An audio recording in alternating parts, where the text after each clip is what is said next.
Brought you bye Baidyanath शरबत and ठंडाई। ठंडाई शरबत के बिना होली कैसे मनेगी जनाब।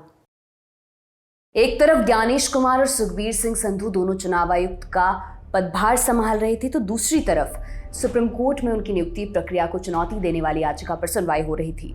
15 मार्च को सुप्रीम कोर्ट में जस्टिस संजीव खन्ना, दीपांकर दत्ता और ऑगस्टीन जॉर्ज मसीह की पीठ ने मामले की सुनवाई की। सुप्रीम कोर्ट में चीफ इलेक्शन कमिश्नर और इलेक्शन कमिश्नरों की नियुक्ति के लिए बनाए गए नए कानून को चुनौती दी गई थी। सुप्रीम कोर्ट ने आज इस मामले पर सुनवाई करते हुए मामले की अगली तारीख 21 मार्च तय की है।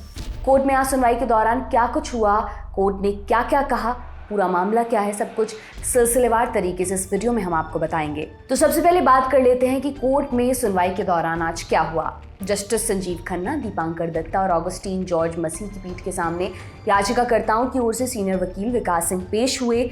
उन्होंने अनूप बरनवाल बनाम भारत सरकार केस का जिक्र करते हुए कहा कि जब इस न्यायालय द्वारा कोई निर्णय पारित किया गया है तो इसे पलटा नहीं जा सकता है। इस दलील को सुनने के बाद जस्टिस खन्ना ने चुनाव आयुक्तों की नियुक्ति वाले नए कानून पर रोक लगाने की अनिच्छा जाहिर की। उन्होंने कहा कि यह मामला 2 बार सामने आया। आमतौर पर हम विधायिका के किसी अंतरिम आदेश पर रोक नहीं लगाते हैं। जस्टिस खन्ना ने कहा कि आप इस मामले पर एप्लीकेशन फाइल करिए, हम उसे एग्जामिन करेंगे और मामले की अगली सुनवाई होगी 21 मार्च को। सुप्रीम कोर्ट ने नोटिस इशू किया है और कहा है कि सॉलिसिटर जनरल को इसकी कॉपी सर्व करिए। हम लोगों ने मांग की थी, चूंकि एक्ट सब जुडिस है, हमने ये मांग की थी कि एक्ट के हिसाब से अपॉइंटमेंट न करके जो सुप्रीम कोर्ट का कॉन्स्टिट्यूशन बेंच का जजमेंट है उसके हिसाब से अपॉइंटमेंट करने चाहिए थे। यही हमारी मांग थी। इस पर सुप्रीम कोर्ट ने नोटिस किया है और अगली सुनवाई थर्सडे के लिए रखा है। जिस तरीके से सरकार ने जिस तेजी दिखाई है वो गोयल साहब की वाली तेजी से भी तेज अपॉइंटमेंट किया है, तो कहीं ना कहीं ये संदेह के घेरे में है, क्योंकि सुप्रीम कोर्ट ने खुद ऑब्जर्व किया था कि हमें इलेक्शन कमीशन ऐसा अपॉइंट होना चाहिए जो प्राइम मिनिस्टर से भी क्वेश्चन कर सके या उनसे भी सवाल जवाब कर सके। कोर्ट में जिस केस को लेकर ये बहस हो रही है वो पूरा केस क्या है, इस पर भी बात कर लेते हैं।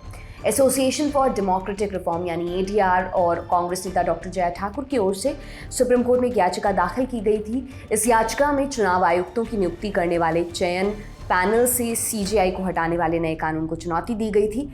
दरअसल सुप्रीम कोर्ट में जिस chief election commissioner and election commissioner act 2023 को चुनौती दी गई, उसमें कहा गया कि चीफ इलेक्शन कमिश्नर और इलेक्शन कमिश्नरों की नियुक्ति सिलेक्शन कमेटी की ओर से की जाएगी। इस कमेटी में प्रधानमंत्री, नेता विपक्ष और केंद्र सरकार के मंत्री होंगे। केंद्र सरकार ने 2023 में जो कानून बनाया है उसमें सिलेक्शन कमेटी में चीफ जस्टिस को हटाकर उनकी जगह पीएम की ओर से नामित केंद्रीय मंत्री को रखा गया है। यानी एक लिहाज से देखा जाए तो इस कमेटी में जो 3 लोग हैं उनमें 2 लोग सरकार की ओर से हैं और 1 विपक्ष की ओर से, यानी सरकार के पास हमेशा ही बहुमत यहाँ पर रहेगा। और अब इसी का विरोध हो रहा है। याचिकाकर्ताओं का कहना है यह संविधान के अनुच्छेद 14 का उल्लंघन है।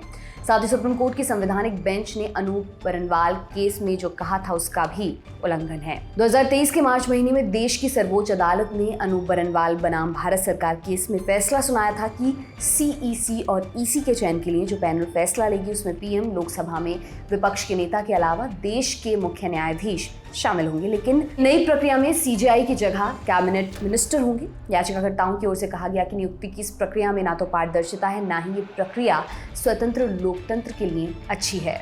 फिलहाल अभी मामला कोर्ट में है। मामले पर अगली सुनवाई होगी 21 मार्च को। इस बीच 15 मार्च को ज्ञानेश कुमार और सुखबीर सिंह संधू ने चुनाव आयुक्तों का अपना पदभार संभाल लिया। अब देखना ये होगा कि 21 मार्च के फैसले में क्या कोर्ट नए चुनाव आयुक्तों की नियुक्ति को रद्द करता है या फिर नियुक्ति पर रोक लगाने से इनकार कर देता है। इस पूरे मामले पर आप क्या राय रखते हैं, हमें कमेंट बॉक्स में ज़रूर बताएं। इसमें जो भी अपडेट होगा हम आप तक ज़रूर पहुंचाएंगे। ये तमाम जानकारी आपके लिए इकट्ठा की थी मेरी साथी सुप्रिया ने। मैं हूं दिव्यांशी समराव। आप देखते रहिए दी लल्डन टॉप। बहुत बहुत शुक्रिया।